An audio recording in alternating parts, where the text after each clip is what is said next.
My child, jealousy and envy, the two sneakiest emotions we all battle with. They gnaw at our minds, leaving us restless, looking over our shoulder at what someone else has or what they might be taking away from us. They are not just petty feelings.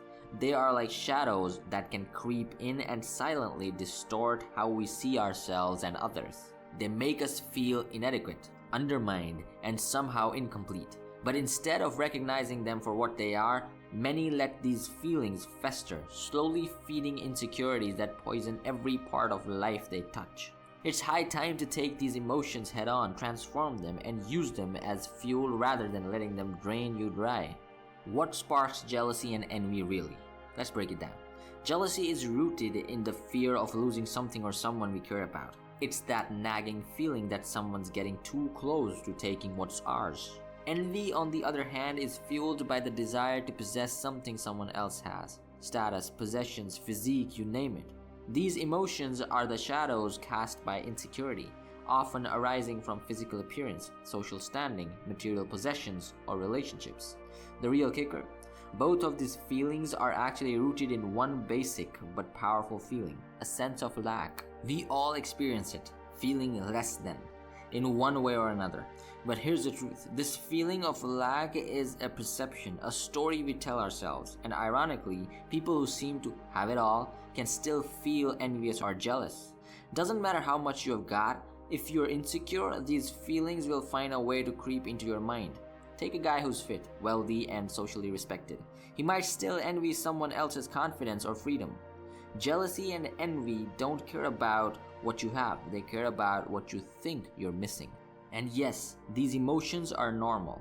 You cannot just opt out of jealousy or envy, no matter how tough you are. These are instincts that go back to our survival days. It's like a survival warning. Don't let go of what's yours, or seek out what's best for you. Our ancestors relied on such instincts to protect their tribe or go after resources that could sustain them. So they're not bad emotions.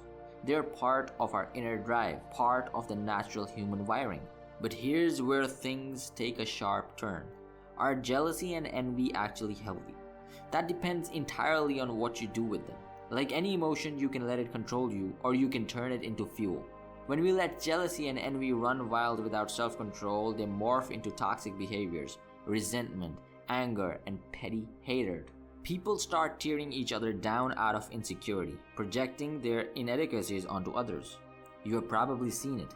Someone who cannot stand another's success or confidence, so they look for ways to discredit them. It's like looking in a mirror and punching your own reflection, wasting energy and confirming insecurities to the world. But what if instead you use jealousy and envy to push yourself forward? What if you harnessed the same drive to become more than you were yesterday? Let's say you see someone with the physique you want. Instead of assuming they cheated to get it or putting them down, let that envy push you to work harder, to level up at the gym. Or take jealousy in relationships. If someone's getting a little too close to your partner, what does it reveal? Maybe there's something you can work on in yourself. Instead of lashing out, use it as insight, identify what might be attracting them, and raise your game. This is not about competition, it's about self-betterment.